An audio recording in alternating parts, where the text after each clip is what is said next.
My manager is also my girlfriend, and that was my first bad decision. I don't mean we flirted once and it got weird. I mean my direct manager, the person who signs off on my performance reviews, who approves my vacation days, who can block or accelerate my entire career. Also keeps a toothbrush next to mine and knows exactly how I take my coffee. On paper, that sounds like a lawsuit waiting to happen. In real life, for a long time, it felt like winning. Her name is Olivia, head of brand strategy at a mid-sized tech company, the kind of place that thinks free cold brew and neon signs count as culture. She's the person they wheel out in pitch meetings when they want clients to feel like they're talking to someone 10 steps smarter than them, but still charming about it. I met her 2 years ago in an interview room that smelled like dry erase markers and stale coffee. I was there with a portfolio and exactly one suit. She walked in with a tablet and the kind of calm that says, "I've fired people before and slept fine afterward." "Ethan, right?" she said, glancing at my resume. "Show me the thing you're proudest of, not the thing you think I want to see." Nobody had put it that way before. I liked her before the interview was even over. I got the job the next day. The line between "I like my boss" and "I'm in a relationship with my boss" didn't blur all at once. It started with late nights. "You don't have to stay," she'd say, rotating her chair toward me while we stared at some impossible client brief. "But if you do, I'll buy the bad takeout and tell you where the real bodies are buried in this company." At first it was just that. Shared eye rolls over terrible slogans, swapping playlists, her laughing when I admitted I still didn't understand half the jargon our VP used in all-hands meetings. Then it was her sliding my work to the top of the pile when the director needed a deck yesterday.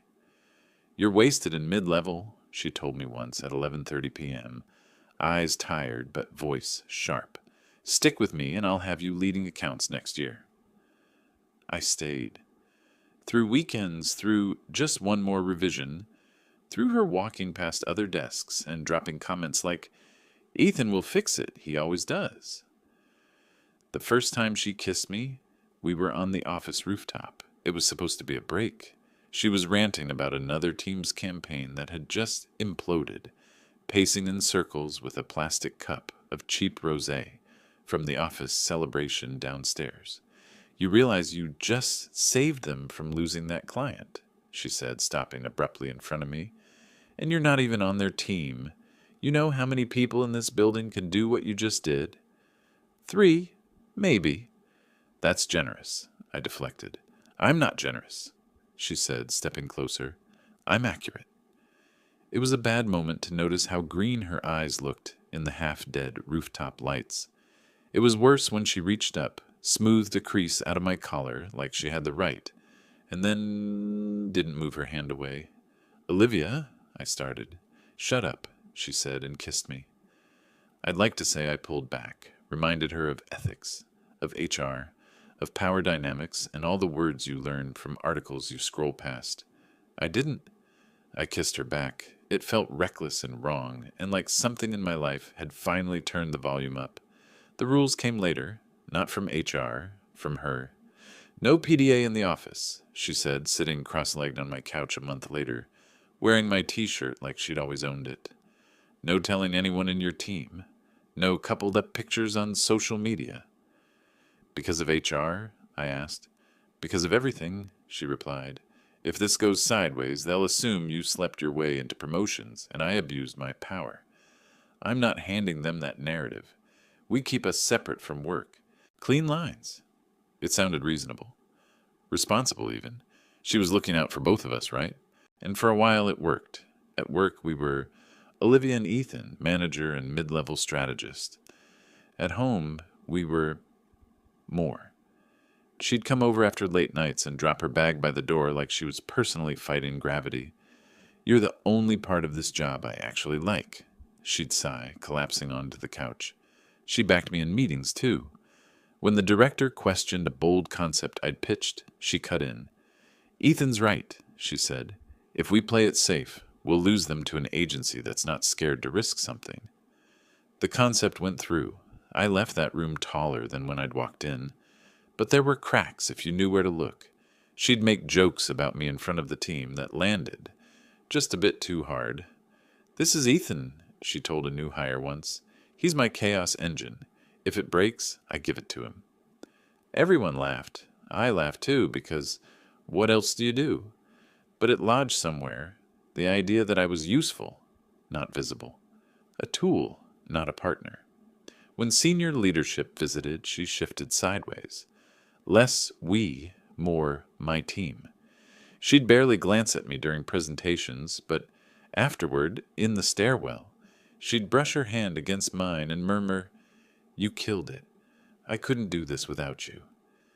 It was always in the shadows, those lines. Always where nobody else could hear them. Then the Redwood account landed.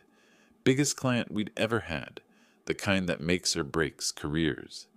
The brief was a mess. Too many stakeholders, no clear brand voice, conflicting demands. Perfect. "We're leading it," Olivia told me, sliding into the chair next to my desk like a storm front. "You and me. If we nail this, it's not just a good year. It's a different life." For 3 months, my existence revolved around Redwood. Late nights, early mornings, my laptop glow becoming the default lighting in my apartment. Olivia and I built the strategy together, but when it came to execution, I was the one living inside the dashboards and copy docs, stitching every moving part together. "You're the engine," she kept saying. "I'm the steering wheel. They only clap for the steering wheel. That's just how this works. But when your promotion case hits the table, I'll have the receipts." It was easy to believe her at 2 a.m. with takeout containers on the floor and her feet in my lap, talking about our future like it was a joint project plan. When the email about the annual company gala went out, it felt like a line under everything. Redwood was going live, the CEO was flying in, the whole leadership team would be there, a ballroom, a stage, open bar, bad DJ, and a slide deck that had eaten my sanity. "Big night," Olivia said, standing in my doorway the Friday before, arms folded. "You'll be there, right?" "You're presenting." "Of course I'll be there," I answered. She hesitated just a beat. "There's one thing you should know, so you don't get blindsided. They're bringing in an external consultant for Redwood, old colleague of mine. We used to work together. Closely." "Closely," I repeated. "Like," she rolled her eyes, "like we dated once. It was years ago. He's good at the charm the client part. I'm not going to lose sleep over using every tool we have to keep this account." Jealousy hit like a small, stupid punch. "And me?" I asked, trying to keep it light. "What am I?" "You're the reason the campaign won't collapse," she said, stepping over, smoothing my tie, even though I wasn't wearing one yet. "Don't start building narratives in your head, Ethan. This is business. Tonight is big for us. Don't overthink anything." She found me before the event even started. The gala was in one of those hotel ballrooms that always smell faintly of carpet cleaner and ambition.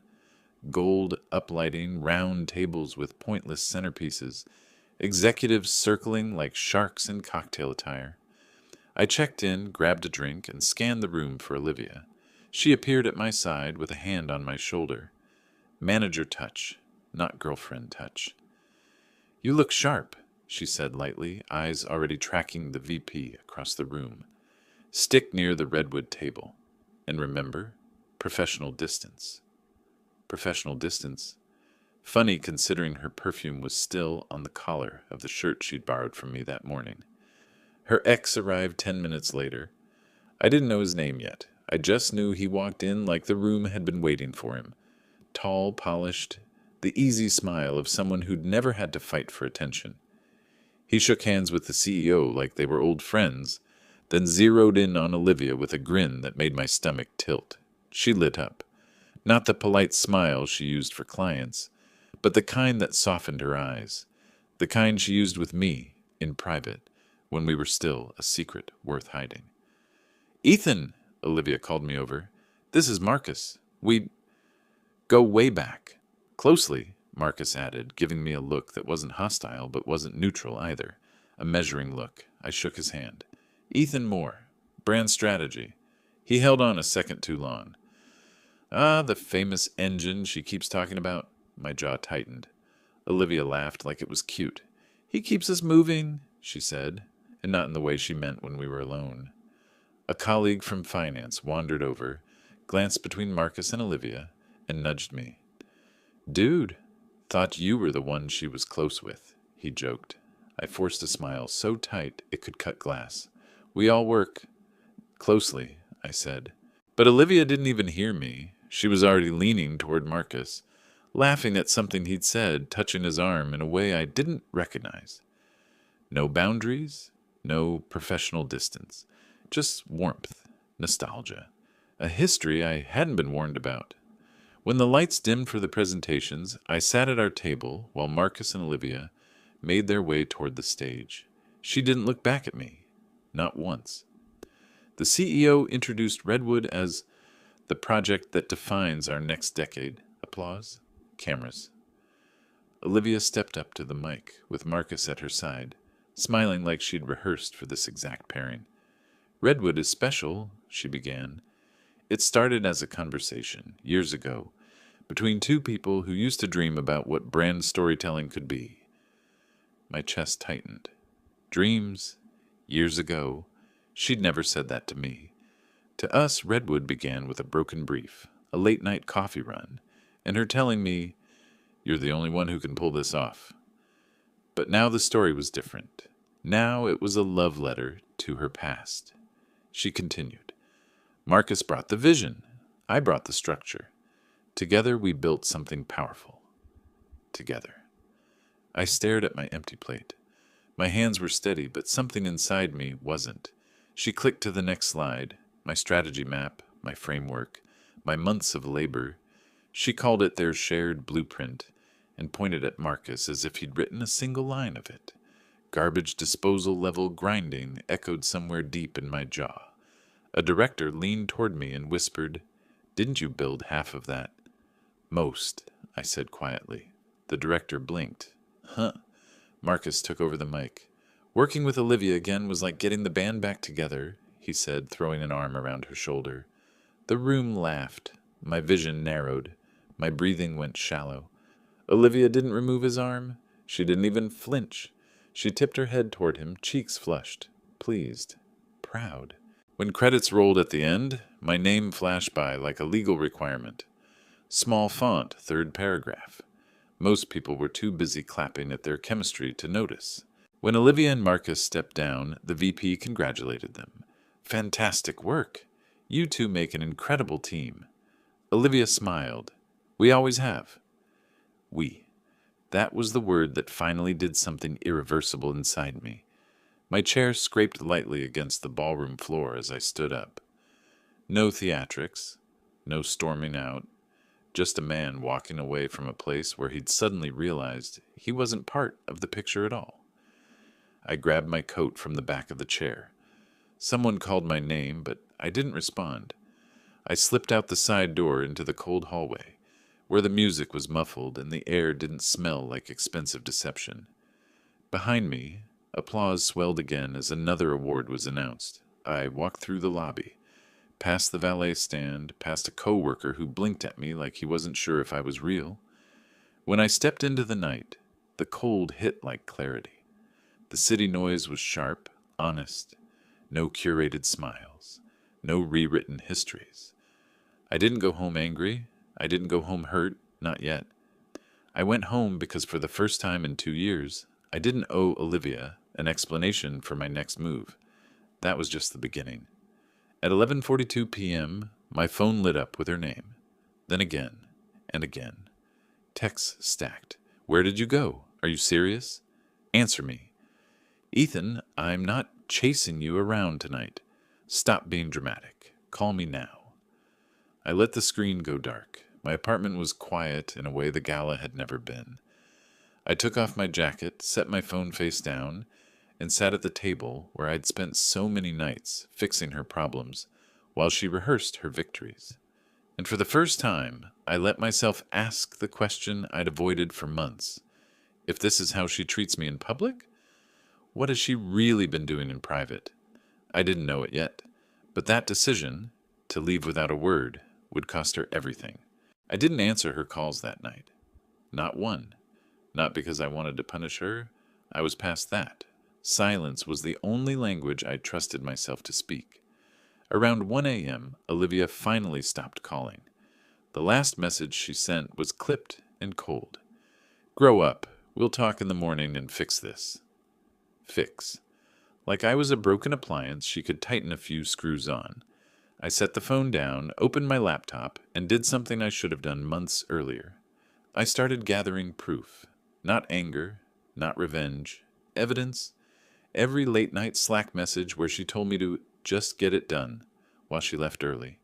Every email where she forwarded my work to senior leadership with her name on it. Every version history where my drafts were overwritten with her comments, but my authorship removed. Every document showing her ex had been granted access, long before he was officially contracted. A picture started forming, not of heartbreak or jealousy, but of a manager who had used me like a spare engine and assumed I'd never stop running. By 3 a.m., I had a full timeline. Clean, detailed, professional. And at the top of a blank email draft to HR, I typed, "Conflict of interest. Undisclosed relationship between manager and direct report. Additional concern. External consultant involvement and misattribution of work." I didn't hit send. Not yet. At 7:10 a.m., I woke to 14 new messages. "Where are you?" "Are we doing the silent treatment now?" "You embarrassed me." "We need to present a united front. Answer me or I'm coming over." I made coffee, took one sip, and finally responded, "We'll talk after work." It was the safest lie I could tell. When I walked into the office, Olivia was already waiting near my desk. Her expression was bright and brittle, like a glass that's one breath from cracking. "Wow," she said softly. "You really made a show of it last night." "I didn't make a show," I replied. "I left."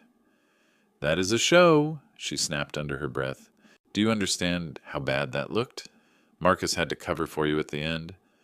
I stared at her. "Marcus seems good at covering things." She blinked. Once, twice. Her eyes sharpened. "Don't start." But she wasn't worried about me. She was worried about the room I'd walked out of. I didn't argue. I didn't negotiate. I simply said, "We'll talk later," and sat down at my desk. That was the moment she knew something was off. I'd always been the calm one, the fixer, the person who diffused her worst impulses. Now I wasn't giving her anything to grab onto. Around 10:30, HR emailed me. "Hi, Ethan. Could you please stop by for a quick conversation today? Mira, HR." I hadn't sent the report yet. That meant someone else had. A chill ran through me. Someone saw the gala. Someone reported her behavior. A coworker from my team walked past my desk and murmured just loud enough, "Dude, your manager praising her ex on stage, in front of the VP." HR was taking notes. My pulse steadied. I wasn't crazy. I wasn't overreacting. There were witnesses. At noon, when Olivia tried to take me to lunch to clear the air, I told her I had a call. I didn't. I just couldn't sit across from her and pretend nothing had happened. Meanwhile, across the office, Marcus was in a meeting with the client. His voice carried through the glass walls. Loud, confident, dismissive. 30 minutes later, the project manager rushed out pale-faced. "The Redwood metrics tanked," she whispered to me. "Marcus pushed the wrong version live." I blinked. That wasn't just a mistake. That was a career ender. 2 hours after that, senior leadership pulled Olivia into a closed-door meeting. She walked past my desk on her way there, jaw clenched so tight her teeth had to hurt. "You're coming tonight," she hissed. "We're talking. I'm done with this distance." I didn't respond. I didn't owe her the performance anymore. At 4:52 p.m., something inside me settled. Not anger, not relief, just a click. I reopened the email draft to HR, attached the files, added timestamps, and wrote one final line. "I'm available for any clarification you need." Then I pressed send. A weight lifted off me. Not triumph, something simpler. Accuracy. I had finally told the truth somewhere it mattered. I shut down my computer, grabbed my bag, and walked out into the evening like a free man who hadn't realized until then that he'd been locked in something. By the time I got home, Olivia had already sent a new message. "We have a lot to discuss. I'll be there in 20. And then, 20 seconds later, "You're not ending this with silence, Ethan." I put my phone face down, her voice, her urgency, her panic. None of it reached me. Because while her world was starting to fracture, mine was finally clearing. She didn't know it yet, but I wasn't the one who would be on the defensive this time. They thought I was gone. I wasn't. I didn't wait for her to show up that night. I packed a small suitcase, grabbed my laptop, and drove to a quiet hotel 15 minutes from downtown. The kind of place with soft lighting, no questions, and a lobby that smelled faintly of eucalyptus. I checked in under my own name because I wasn't hiding, not anymore.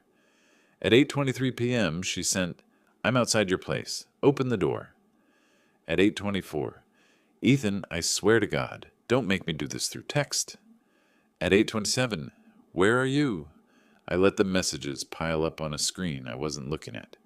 Instead, I showered, sat on the edge of the crisp hotel bed, and opened my laptop. A new email. Subject line, "Offer letter." I'd applied to that job 2 weeks earlier, half out of curiosity, half out of desperation. A bigger agency, bigger accounts, clearer structure, and no manager sleeping at my apartment dictating my future. And they wanted me. Full salary bump, ownership of strategy, leadership track. The timing was too perfect, like life was finally done leaving me on red. Another email pinged, this one from HR. "Thank you for the detailed report. We'll be conducting individual interviews this week. Please avoid discussing this matter with your manager." Avoid discussing with my manager. That made me laugh. Quiet, tired, but real. I closed the laptop and lay back on the bed, staring at the ceiling. Peace doesn't feel like fireworks. It feels like finally turning off the noise. Around 11, my phone buzzed again. Unknown number, then another, then Olivia's name, then her number again. Blocked, unblocked, calling from borrowed devices, burning through every channel she could access.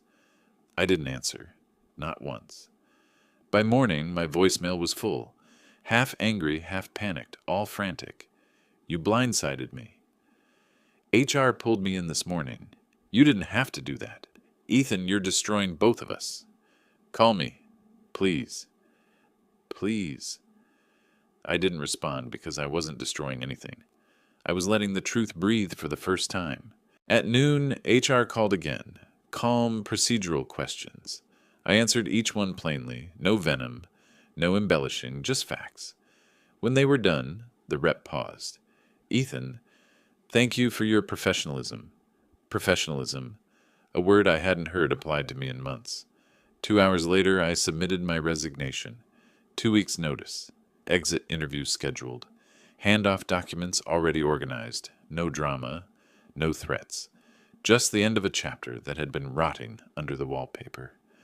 Olivia found me as I was leaving the building. She stepped out of an office, eyes red, makeup smudged at the edges. "You can't leave," she said, grabbing my arm before I could step into the elevator. "I already did," I replied calmly. "You blindsided me," she repeated, voice cracking. "You went to HR." I met her eyes. "You went to your ex. I guess we're even." "That's not fair," she hissed. What happened with Marcus was nothing. The gala was stressful. We were under pressure. I was performing. You know that. "You were performing?" I agreed. "Just not for me." She swallowed hard. "We can fix this. I'll tell HR it was mutual. I'll tell them we ended things months ago. I'll clear you." "I don't need clearing." "But I do," she whispered, and there it was, the real fear. They questioned me about favoritism, about conflict of interest, about Marcus accessing documents without authorization. I could lose my promotion. I could lose my job. "That's between you and your decisions," I said. "Not me." She looked at me like she was waiting for the old version of me, the fixer, the buffer, the man who patched the holes she made. But he wasn't there. He hadn't been there since the moment I stood up from that gala table. "This isn't you," she said quietly. "You don't walk away. You don't leave people." "Not people," I corrected it. "Just you." The elevator chimed. I stepped in. She didn't follow. For the first time in 2 years, Olivia had nothing left to say. 3 weeks after I left, rumors reached me. Marcus had been removed from the Redwood project. Olivia's promotion was postponed indefinitely. Complaints surfaced from other employees. HR dug deeper. Leadership got nervous. 4 weeks in, she was transitioned out, which is corporate for fired with a polite bow. A colleague texted me, "Dude," she cried in the parking lot. "Marcus ghosted the company. Wild." I stared at the message for a while, then put the phone down with no reaction at all. Karma doesn't need applause. My new job was everything my old one wasn't. Clear credit, clean boundaries, a manager who didn't talk down to me or sleep next to me and then pretend I didn't exist in boardrooms. People said, "Good work, Ethan," without being prompted. They listened when I spoke. They trusted me.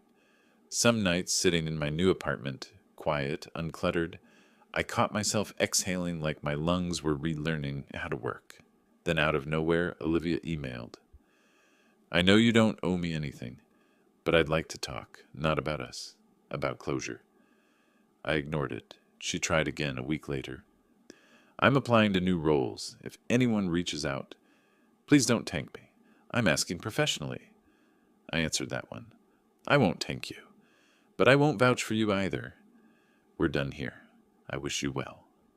No anger, no lecture, no tearing open old wounds, just a full stop. She replied with a single sentence. "I didn't think you could ever walk away." I wrote nothing back, because the truth was simple.